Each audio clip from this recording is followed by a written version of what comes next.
Hey everybody, welcome back to another episode of the Weekly Walk. I'm your host, Joshua Ingram. It is Monday, January 2nd, year of our Lord, 2023. And this is episode number 79.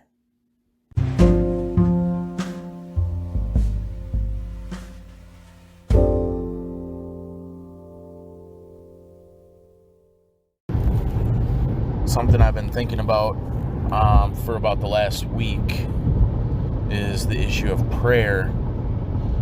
And I've hesitated recording anything because I wasn't thinking about anything specific about prayer, and so I wasn't sure if I had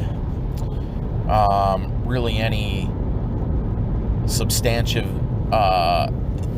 conversation pieces that would necessitate or that would be beneficial for the podcast. Just used a bunch of words there. I'm not really sure what they meant, so substantiate, is that the right word? And I'm pretty sure necessitate was out of place there, but I hope you get what I'm saying here. I didn't think I had enough to talk about. I still don't, but it's something that came up kind of naturally at Bible study. Just real briefly, we touched on it today, so I thought maybe I'd record some thoughts, but still not sure if I have enough for the podcast, but we'll see what happens. But the issue is, I was thinking again about prayer, and like I say, no real specific thoughts, just throughout my walk, I'm constantly grieved by my lack of prayer, how little time I dedicate to prayer. And it's grievous because in my personal walk, I struggle a lot with sin, and lately I felt like I've struggled more than ever, which is odd. I'm 20 plus years into this faith, and it's like, man, I ought to be way more mature than I am. I ought to be a lot holier than I am. I ought to be a lot more righteous. A lot of these sins, these repetitive sins, ought to have been taken care of. That's my thought process. And so I'm always struggling with, like, why do I keep doing what I do? Why is there such a lack of progress? And especially lately, like the last few years, I've just felt like I've really been struggling. I've felt like there hasn't been any growth at all in my Christian life, and I've just been stagnant and maybe even backtracking some. It's my language is slipping. It's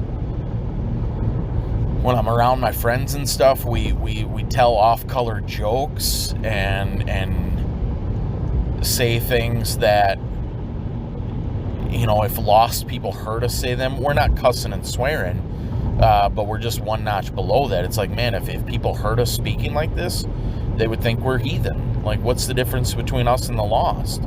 When we tell jokes that are semi-perverse or just, like I say, we're not cussing and swearing, but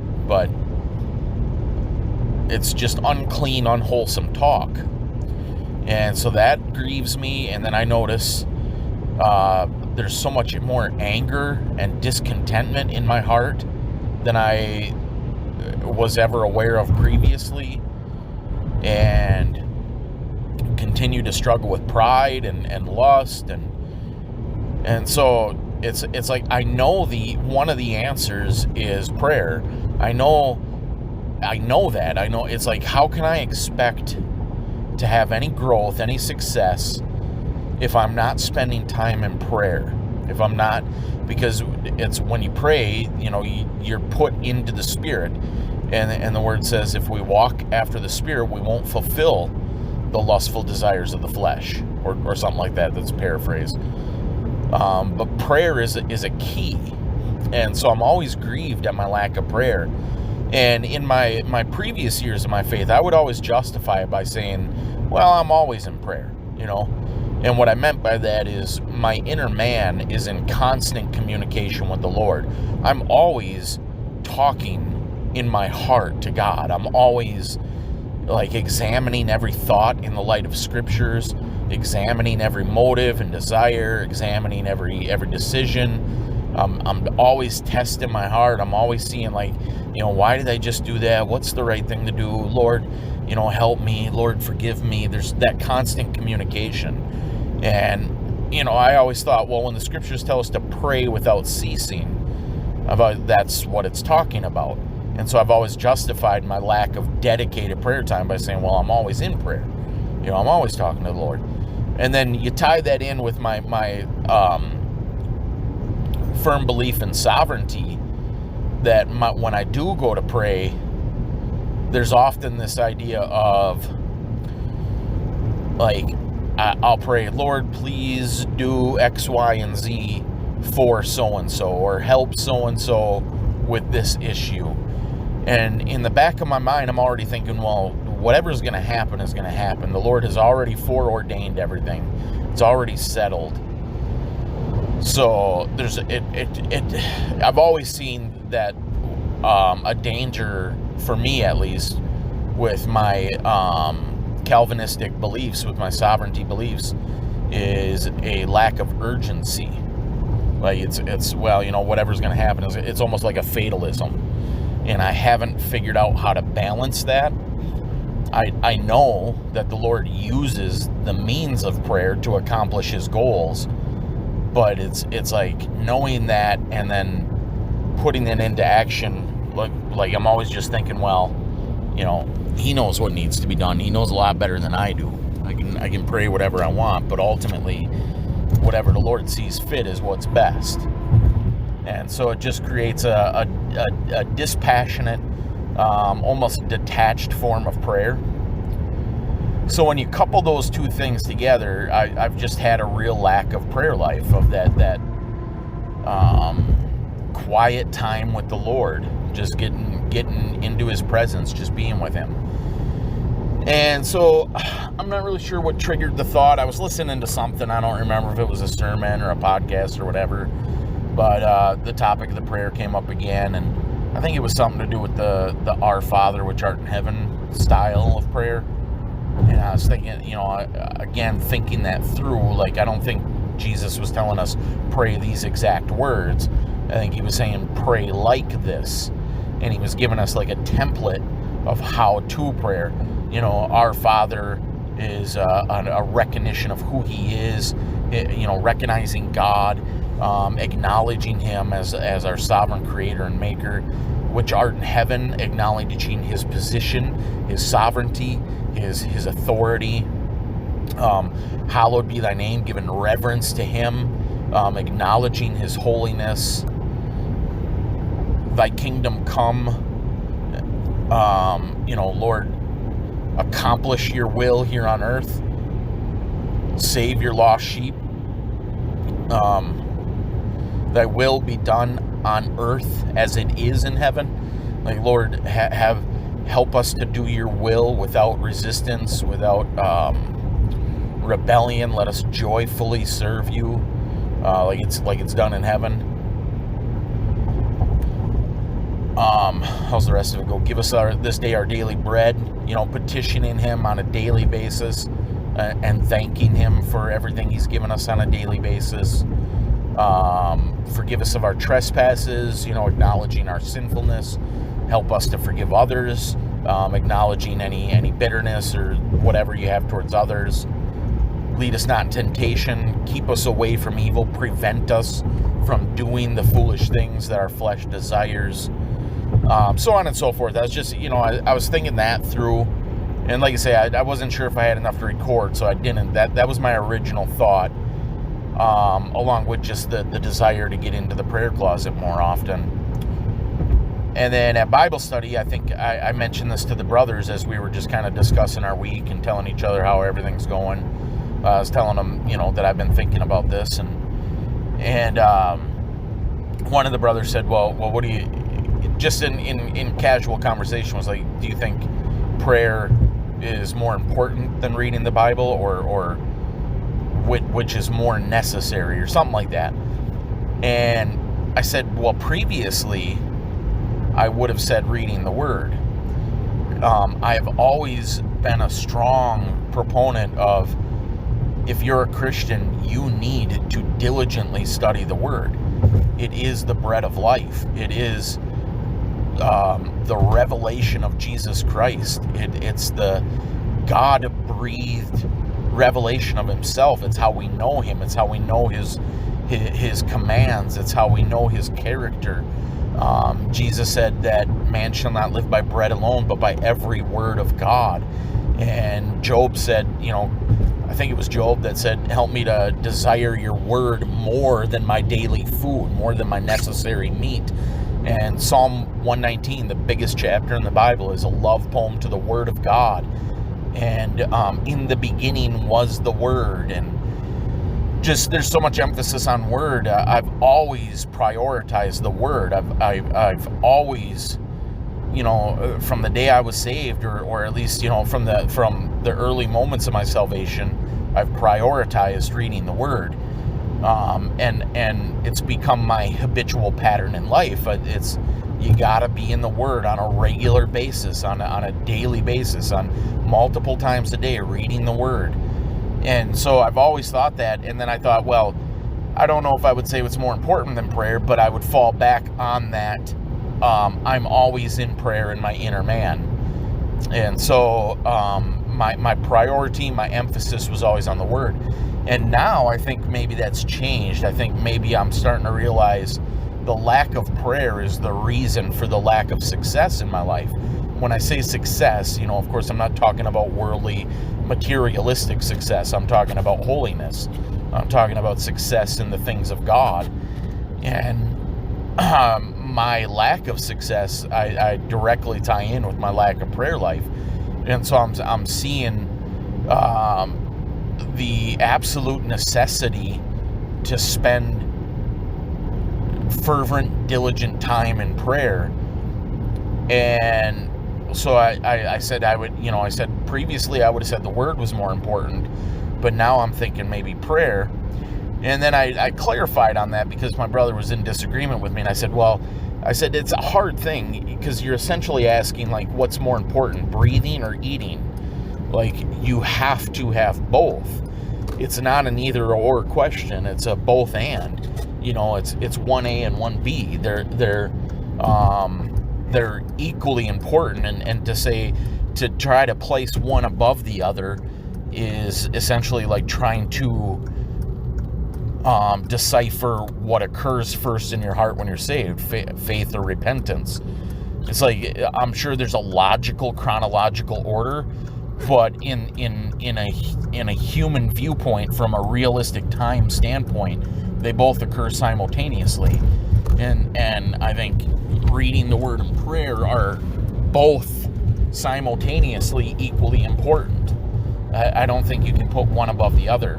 And they go hand in hand. I think if you have a strong prayer life, you're going to desire to be in the Word. And then his point was, well, if you're in the Word, you're going to have a strong desire to be in prayer. And my point to him was, I'm not in disagreement with you. I'm just saying, experientially, in my 20 plus years in the faith now, I've always been in the Word. And the thing that's been lacking is prayer. And I'm not seeing much growth in my life. I'm not seeing much maturity. So I have to come to the conclusion that the reason is because of the lack of prayer. And so whether or not you can place an importance on one above the other is really irrelevant. For me specifically, I'm doing the one and forsaking the other. And so I need to put an added emphasis on the other. I need to, for me right now, it's not what's more important, it's what's more needed. And even more than that, it's what's lacking the most. And what's lacking the most for me is prayer. And I don't know if I have a concluding thought on this. I'm just kind of rambling, which, like I said, that's why I didn't really know if I had enough to record for the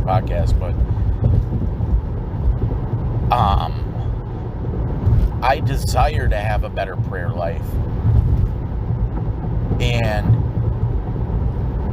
I want the Lord to stir that up in me, because when push comes to shove and I'm sitting at home and I got free time, ultimately we give in to our strongest desires. And so even though I desire to go into the prayer closet, I obviously desire something more. And usually for me, it's rest and relaxation. All right, I'm done with work. I just want to chill. I just want to lay in bed or sit on the couch and kind of veg out or scroll on the phone or whatever. You know, I just want to take my leisure. I want to be at ease. And that often outweighs my desire for prayer. And that's grievous. And I think it's directly correlated to my lack of growth. It's because of my lack of prayer, I don't have much victory in my life. I'm not progressing towards holiness like I ought to be. And that's a scary thing, you know, because it then made me think of like the parable of the unfruitful tree, and like the master of the vineyard coming and telling the laborers, well, cut that tree down. It hasn't produced any fruit for a long time. And the gardener says, you know, Lord, just bear with me a little bit longer. Let me dig around it. Let me put some fertilizer down. Just give it a little more time. And, you know, if it doesn't produce fruit in another year, then go ahead and chop it down and throw it into the fire or something like that. I can't remember exactly how the parable goes. But I think the point of that parable is an unfruitful life. You know, eventually the patience of the Lord runs out, and it's like, all right, this tree has not been producing fruit. This tree is not making progress. Let's just chop it down.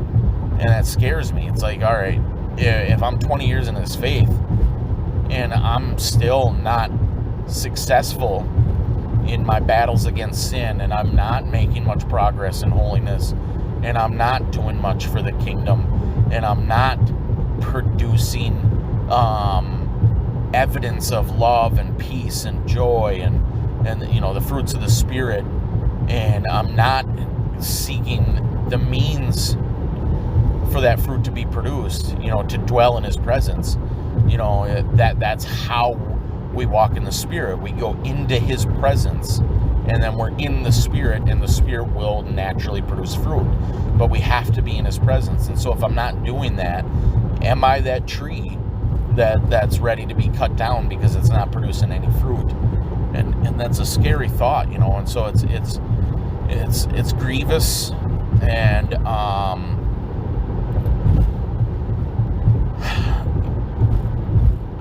I need the grace of God. I need a miracle. I need Him to do the work in my heart to make me desire Him more than the things of the world. Make that prayer closet irresistible.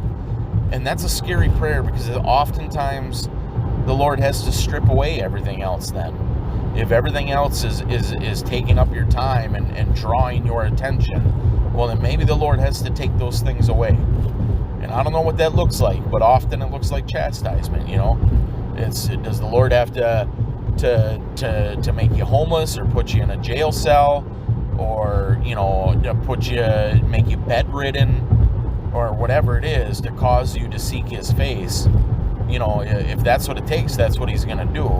And so that's scary. I don't want to have to be that stubborn, that I have to be broken down to go into that prayer closet. I see the answer now. I see it. It's like, come on, you know, the spirit is willing, but the flesh is weak. And I don't want the flesh to have to get severely chastised in order to get out of the way. But yeah, I don't know. I need more prayer. So, you know, if you ever feel led to pray for me, pray that the Lord would grant me that desire in my heart, that He would cause me in a gentle way to be desirous for Him desirous for that time with him, to get that refreshment in the prayer closet, to have that dedicated prayer time, where and to me it's not even about petitions or it's not praying like oh, Dad, give me this and this and this. That's not what a child is supposed to do with a father. It's just to be with him. And so it's not about the petitions or any specific prayers. It's just about sitting at his feet, just being in his presence. So I thought I'd share those thoughts.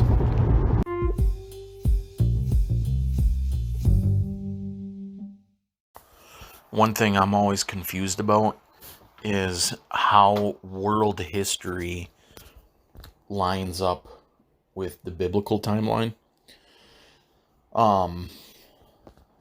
Just like main events, not because you can't trust secular timelines.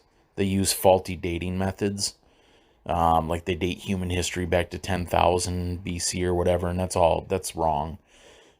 They're using carbon dating, which is an inaccurate form of dating, and scriptures clearly state that Earth is right around 6,500 years old, and the flood was about 4,500 years ago. So all the secular timelines are wrong, and like the lineages of the pharaohs of Egypt and stuff like that, they've got that all wrong. They count pharaohs like double times, and they don't consider the fact that there could have been multiple pharaohs ruling at once, like in the northern and southern kingdoms. There's just all sorts of inaccuracies, basically because the whole premise of secular archaeology, secular science, is based on a rejection of the scriptures.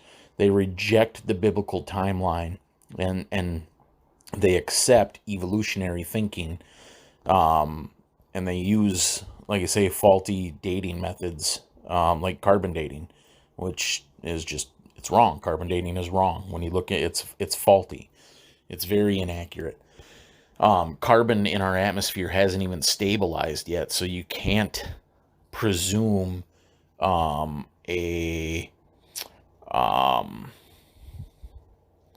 what's the word I'm looking for? You can't presume a carbon decay rate that has been standard throughout history. I can't think of the word I'm looking for, but it's just inaccurate. Like go to Answers in Genesis and look up some stuff, or look into Dr. Kent Hovind, his stuff on carbon dating, and just see. You can like just Google Dr. Kent Hovind carbon dating and get a real simplistic explanation about like daughter atoms and decay rates and things like that. But because they reject the Bible, they want that to be true. The Bible says they suppress the truth in unrighteousness. They want to be able to sin without consequence, so they have to reject the Bible, so they cling to this faulty scientific method. So their dates are all wrong, but we can see events. We can see, okay, there's a Great Wall in China that would have taken a long time to build, and there's kangaroos in Australia. How did they get there from Noah's Ark? And there's the pyramids in Egypt. When were those built? And the Aztec temples, and how did people get to North America, and things like that. And some of them have simplistic answers, like or cavemen, cave drawings, and stone tools and stuff like that. Where did all that stuff come from? And the so-called Neanderthal man with the big thick skull, what is that? And like I say, there's some things that have easy answers. The Bible says that men used to live 900 to 1,000 years, and that would explain Neanderthal man, because that would just be a regular human who lived 900 years. Like your forehead bone, whatever that's called, and the back of your skull, like they never stopped growing. So if you lived 900 years, they would get super thick, and you would end up with a skull looking like Neanderthal man. And as far as people getting to North America, well, after the flood, first of all, pre-flood world was probably much different. There probably wasn't the land divides that we have now. There was probably one big mass continent That then, like, because the Bible talks about in the days of Peleg, the land was divided. That could be referring to like the Babylon when, or the Tower of Babel when the peoples were divided, or it could be referring to an actual divide in the land. But also after the flood, mountains rose and valleys sunk, and they filled in with water, which probably created the ocean. So prior to that, there was probably a lot less water on the earth as far as oceans go, and there was a much more land, which would give us an answer for why there's why they find like palm tree leaves underneath Antarctica and stuff like that, and why there's so much fossil fuel, because there would have been so much vegetation and so many animals with all that land. Like right now, what do they say? The Earth is 70% water, 30% land. Imagine if it was 70% land, 30% water. You know, how much vegetation and animals there would have been. And so after the flood, there very well could have been like a land bridge between Russia and Alaska, and people could have traveled. Because you can imagine Shem, Ham, and Japheth getting off the ark with their families, and almost immediately they start spreading out because they have to follow the migrating animals. They have to follow where the vegetation is. In order to eat, they're going to have to follow the food. And so as they're traveling, following the herds of animals, they're probably just living in caves or temporary shelters, telling stories verbally to keep the information alive, drawing on the walls, making quick stone tools, you know, so that they can just use them and discard them. They don't have to carry everything with them. Things like that make sense. So the population would have spread out quickly. Like, you can go from Shem, Ham, and Japheth spreading out, and within 100 years you could have a massive population, because you think they're having kids every year, you know, every 9 months, every 10 months, let's say, they're having another child. And by the time the first child born after the flood is 20, he's having kids, and now he's continually having kids every 10 months.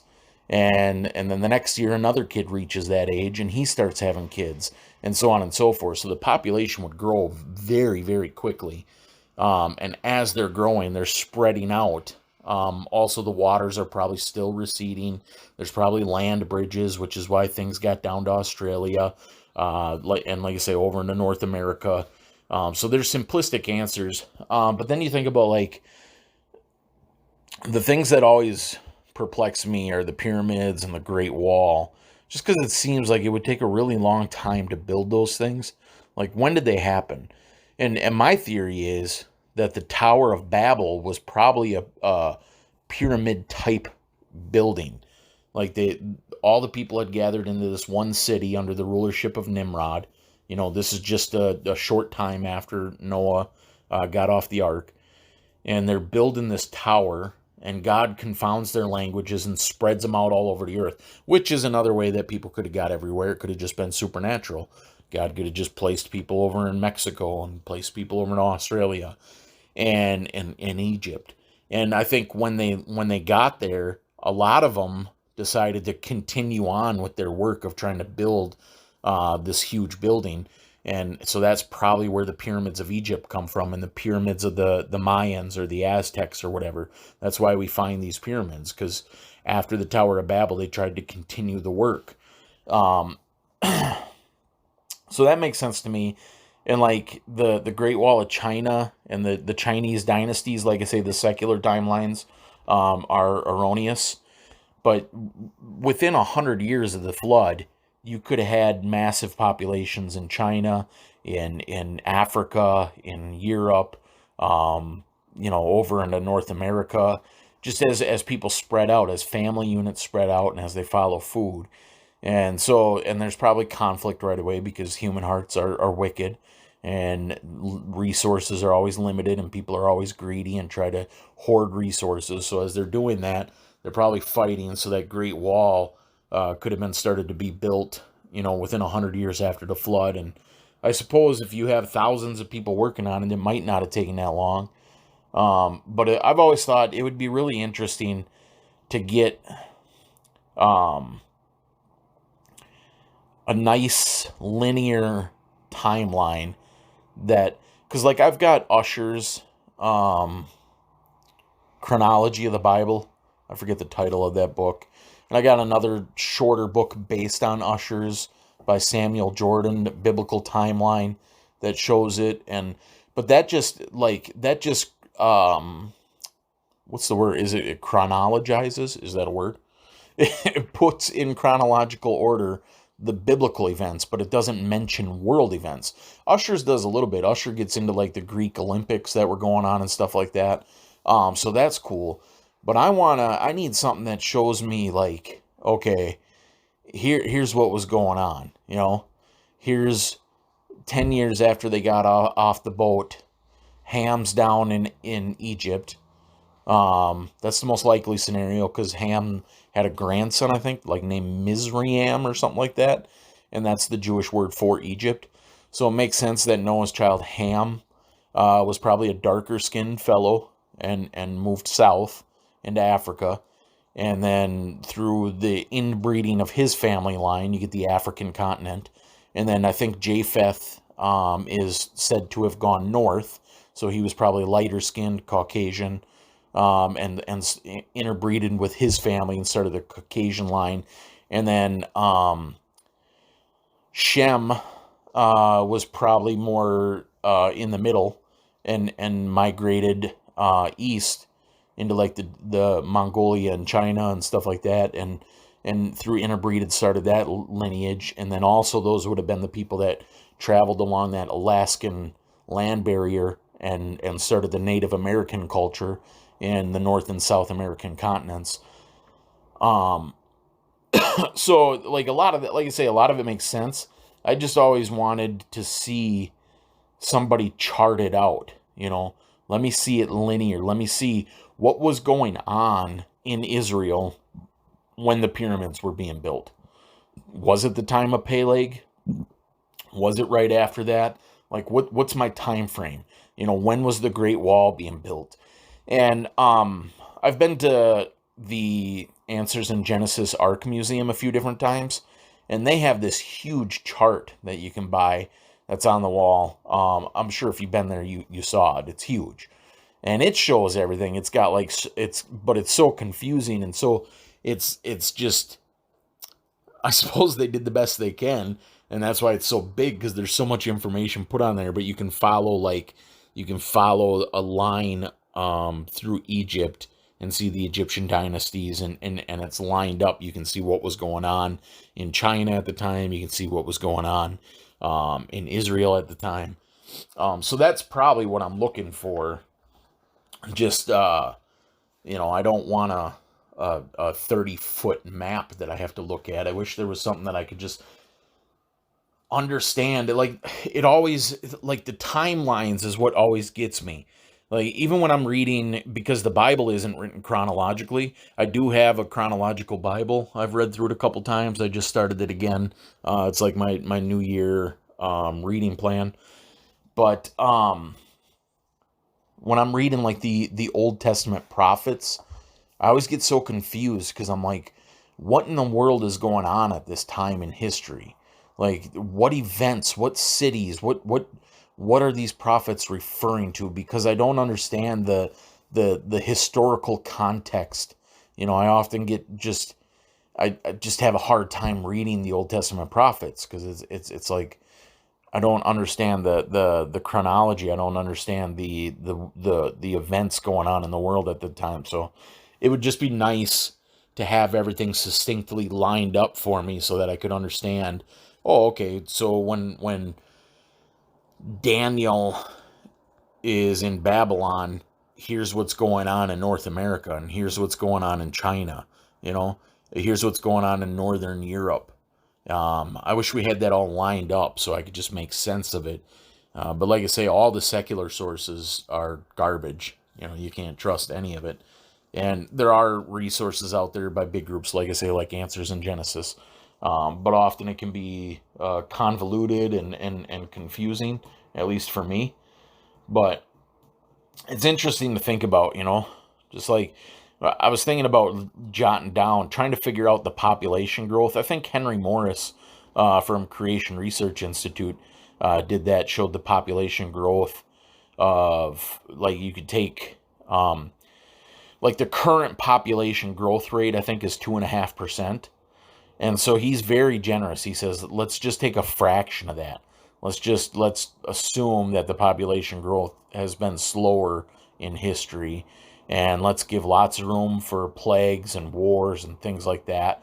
And so he shows that even with a population growth of like 0.5%, if mankind were 10,000 years old, like the secularists say, there wouldn't be enough room in the universe to contain all the people.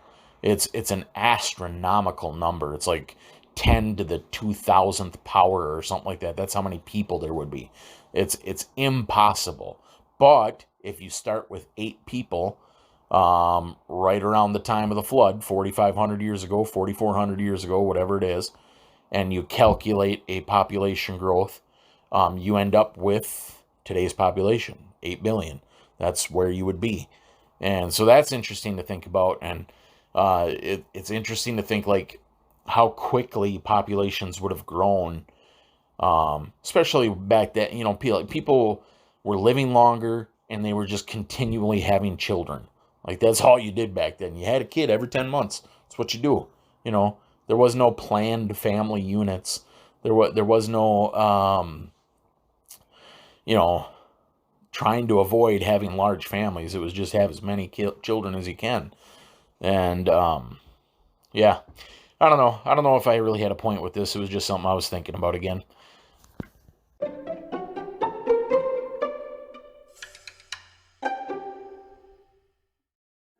All right, so that's what I got for you guys this week. As always, I truly appreciate you listening. I love you, and Lord willing, we'll talk to you next time.